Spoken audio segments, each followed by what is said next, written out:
Mathieu Cornietti, bonjour. Bonjour. Je suis ravie de vous recevoir. Vous êtes le président d'Impact Partner. Est-ce que vous pouvez nous présenter votre fonds d'investissement ? Alors Impact Partners, c'est une société de gestion. C'est la première plateforme européenne dédiée à l'impact investing, c'est-à-dire l'investissement à impact.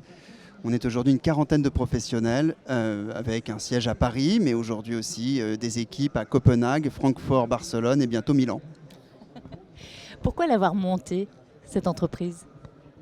Alors c'est une entreprise au service des entrepreneurs, un peu comme BPI France d'ailleurs, où on a eu envie d'apporter du financement, mais pas que, c'est-à-dire un accompagnement global pour des entrepreneurs qui ont envie de changer d'échelle, devenir européens, qui ont une solution adaptée à un contexte social dans leur pays. En l'occurrence, si on prend la France, on a plein de problèmes, plein d'entrepreneurs et donc plein d'entrepreneurs sociaux qui peuvent être dupliqués dans d'autres pays et apporter une solution très concrète à nos compatriotes européens. Alors comment vous procédez pour opérer la sélection des entrepreneurs et des entreprises que vous allez justement soutenir et accompagner ? Alors, je dirais que c'est un choix réciproque. Ce n'est pas que nous qui choisissons des entrepreneurs, ce sont aussi des entrepreneurs qui choisissent de s'associer à Impact Partners. S'ils le font, c'est d'abord parce que leur solution, leur travail répond, et ceux de leurs collaborateurs, répond à un besoin social important, réduit des inégalités. Et ça, c'est le premier enjeu. Et puis par ailleurs, ce qu'il nous faut, c'est un business model qui soit éprouvé. En général, ce sont des entrepreneurs qui font 4 à 5 millions d'euros de chiffre d'affaires, qui sont à l'équilibre et qui ont juste envie d'accélérer. Quelles sont vos ambitions pour eux à partir de là ? Alors, je dirais qu'ils ont déjà énormément d'ambition pour eux-mêmes. Nous, notre seule ambition, c'est de les aider à réaliser les leurs. Et votre ambition pour Impact Partner dans les 10 ans et dans les 20 ans à venir ? Le problème, c'est que c'est enregistré là. Et qu'en plus, BPI France est un soutien de poids, en particulier au travers du fonds de fonds. Donc je dirais que nos ambitions sont évidemment extrêmement raisonnables. Je m'adresse à toi, Benjamin, très raisonnable.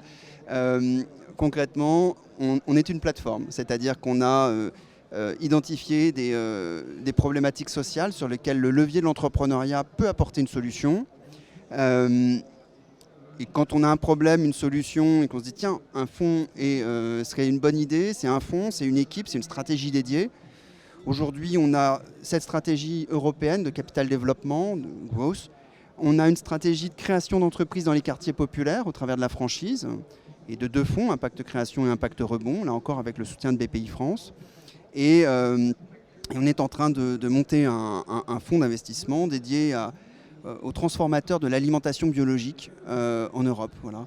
Donc notre seule ambition pour, je dirais, tous nos collègues chez Impact Partners, c'est d'être utile pour les 10 prochaines années. Et quels sont les futurs défis qui attendent le secteur financier en général ? Alors ça, les futurs défis, j'ai la chance avec Philippe Quinter d'avoir une masterclass à 11h. Faut écouter. Je pense que les futurs défis, on peut le résumer à la question que va me poser Philippe, c'est la finance à impact peut-elle sauver le monde ? Et je peux vous dire que ça sera non. Donc les futurs défis, je pense qu'on va toujours en avoir quelques-uns à régler, même après cette masterclass. Votre message aux entrepreneurs ? Après, particulièrement plus ces 2 années que nous venons de traverser, qu'est-ce que vous pourriez leur partager, leur transmettre dans ce que vous avez pu voir à travers ceux que vous accompagnez, à travers votre propre expérience, de ce qui est bon d'avoir en soi et de conserver précieusement pour poursuivre sa route ? Alors, un entrepreneur, par définition, c'est quelqu'un d'extrêmement résilient. Voilà. Donc et puis, c'est des situations qui sont hétérogènes.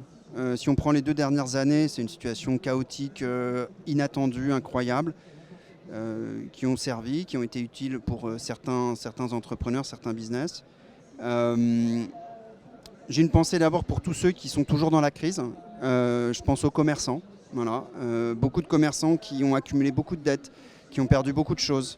Mon message, c'est toujours s'accrocher, mais ça, ils le savent. Si jamais il y a un échec, si jamais vous allez au tribunal de commerce, anticipez au maximum les choses. Ça, vous le savez. Et puis, vous parliez des priorités.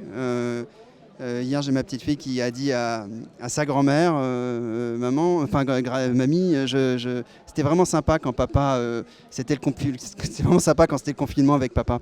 Voilà, donc faut pas oublier non plus les choses importantes de la vie. Merci Mathieu Cornetti, merci beaucoup. Merci beaucoup.